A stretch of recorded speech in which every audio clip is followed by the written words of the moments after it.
Hey, I guess we're going to talk about tone today. I have some questions about that. Now, tone is a tricky subject because guitar tones are as individual as we are as players, and what one guy really loves, another guy might just hate. It's just that way. But maybe we can begin from the agreed premise that 99.9% of what's happening tonally is here and here. It's in your hands. It's baked into the cake. I've lived it. I've seen it. It's a fact. No getting around it. All right. That said, there are certain things you're going to find as a player in your tone chase that you're going to like better than other things, and I'm no different. I've found several things that appeal to me, and that's really what it's about. Is finding that sound that makes you want to play your best. And I'll start with the basics. A good guitar. It doesn't have to be some $12,000 super elite, something that none of us can afford. Just a decent guitar. Take it to somebody, have it set up properly. Intonates well, stays in tune as well as possible. That's going to make a huge difference. I personally, as far as guitars are concerned, electric guitars, I don't like an overly hot pickup. I like something more in the old Gibson PAF range. This is a John Suhr DA, Doug Aldrich signature pickup. It is very similar to a PAF, maybe a smidge hotter because it has a little bit of a bump in the mid-range, which is the happy place for guitars. That's where they live. I've seen kids in music stores walk in and they plug into an amp. The first thing they do is just dump the mids, because they want to sound like that heavy sound that they're hearing on the record. Well, it's not really how that sound is optimally achieved, because every time the bass player plays or the drummer hits a cymbal, you just disappear from the mix because there's only so much audio real estate.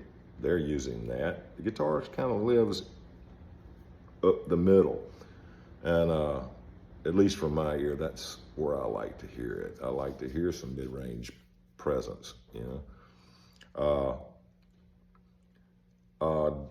I use 10 through 46 strings.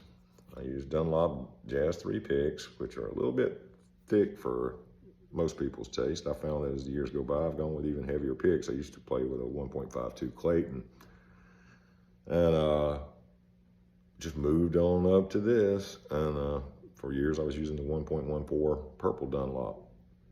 I still got bags full of them, and I still pull them out and just compare every once in a while. This has just kind of been my baby lately, and I'll use the pointy end sometimes, and then sometimes I'll use the old shoulder of the pick there more. Just depends on the tone I'm going for. Excuse me. I'm getting dry. I'm trying to talk fast so this ain't a long video. But I like a 500K volume pot. And I'll explain that. They seem to be a little more open to my ear. I mean, say you're on a high gain setting, and you got it cranked out, wide open. I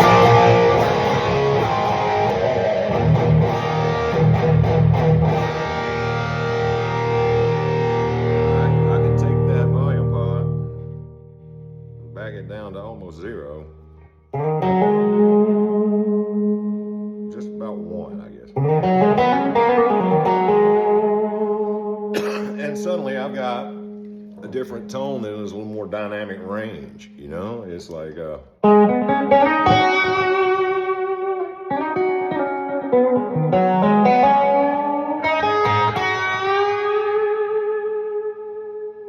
and you can get a little bit more of an emotive quality out of it.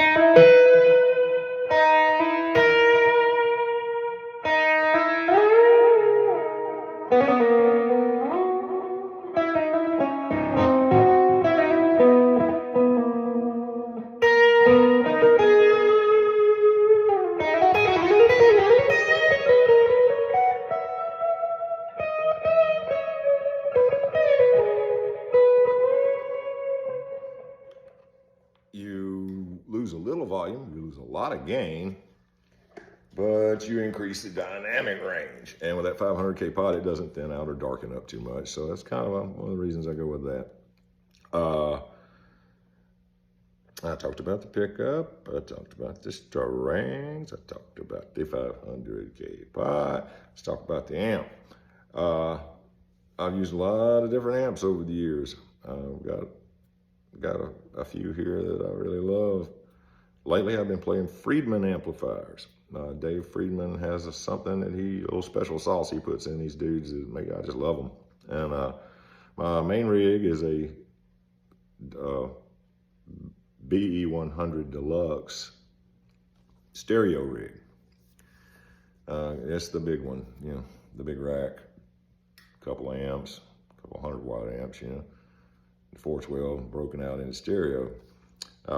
This little amp you hear me doing these videos on is a 20-watt Friedman JJ Jr. It's about J big. And the reason I picked it up is to be part of a fly rig that I could just grab that little amp, throw it in a little flight case, one pedal board, guitar case, get on a plane and go. And that's what we did for Europe. I took this amp, a pedal board, inky case with a couple guitars, and away we went. Picked up a 412 over in Belgium, on with the tour. Worked great, and I love this little amp.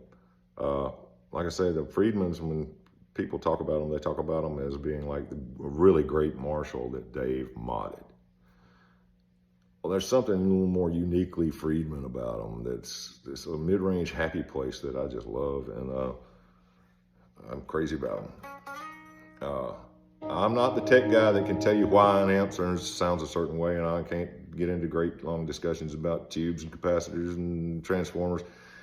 I just don't know that stuff. Thank God I've got some good friends that do, and they can help me immensely in that department when it comes time to deal with that sort of stuff. Now, tone is so subjective, but there's certain things that affect it, and there's no doubt about it. We were in the studio recording the new record, and Nashville's power grid has gotten to where it feels like it's almost overwhelmed. There's been so much growth in Nashville, in the city, that there's certain times of the day the power would sag noticeably. If you're a tube amp guy like myself, you feel that in the way the amp was reacting. And no doubt, we started running a meter on it, and it was definitely dropping out at certain points of the day. It would drop. So I got something called a brown box, and I found out that my rig really loves to run around 115, 117 to 117 range instead of 120 straight current. The amp sounded much better, which I couldn't believe it could sound better. It just did. It just suddenly played more reactive. It had more some kind of shit to it that I was just digging. And so you find out something new every day, but that was a nice thing to find out. Effects, right here, this little unit that's down here on the floor is a Fractal Audio Systems VP4s. Now you hear Fractal, you think amp modeling. No amp modeling in this unit, it's purely an effects unit. My big rig for years, well, since 2005, I've been using a TC Electronics GeForce Multi-Effects, and it's time to change out, because she's getting to that age where she's going to start forgetting her presets. That internal battery is going to die, and I hate to see her go. She's a wonderful unit. But this thing here is the Fractal. I found that the effects are just pristine. They're transparent. They don't color the tone. They're really, really, really nice, and it's an extremely versatile and flexible unit. And it'll go into my big rig and be MIDI'd into the system to where I won't have to hit but one button to do my changes instead of having to do a pedal dance around, 5 different things or whatever. There's so much that goes into tone. I mean, we're, as guitar players, we're either cursed or blessed with the simple fact that we can play the same note in the same octave in several different positions on bigger or smaller strings. Now, sometimes, that bigger, more rounder sound is going to be what you want. Sometimes that more stinging kind of a sound is going to be what you want. All those things determine the tone. And there's so much to think about, man. It's about how you're using your fingers versus the pick, or what part of the pick, the angle of the pick. I know, it sounds more complicated than most people would think, and it is. It simply is. but it's a pursuit that is worth pursuing, because you won't. I always said I plug into anything, I'm gonna sound like me to a certain extent. I'm gonna sound like me. The way I'm playing through this, my big rig, or a little, Gorilla amp from 1980. I'm gonna sound like me. The only difference is when I plug into my big rig and it's dialed in the way I like it, it makes me want to play more and better, excuse me, not more better, but more and better. And that's what that tone pursuit is about, is finding the tone that makes you want to play, because that's gonna make you play your best. Find your voice, dig deep. We'll talk again soon.